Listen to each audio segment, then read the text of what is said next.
Hello friends, welcome to baby's wonderland. आनी आज आमी विटामीन सिरप घेवपाक गेल्ली चिचोणे हेल्था। सो हे चिचोणे हेल्थ आमगे सावता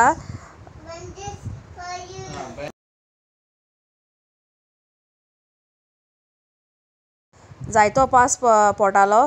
सो हे तेंगेले एंट्रन्स आनी हिंग सायडीनसून भितरल्यान वचपाचें। सो हे तेंगेलो कावंटर फर्स्ट थिंगा ते रेजिस्टर कोताय ती, मागीर एंट्रन्स तेंगेले भितर वचपाचें। सो हिंग भितर तेंगे नर्स आहाय, त्यो सोगले तेमगेले वेट काटाय, हायट काटाय, मागीर तुगे एड्रेस बरयताय, हुंयचे कितें विटामीन ओ इंजेक्शन ओ वॅक्सीन ते तुमकां चोयताय, उपरांत तुका ते दिताय। सो आतां ग्लोरियान बीन घेयला आपणागेले 2.5 मंथ्साचे 2.5 इयर्साचे।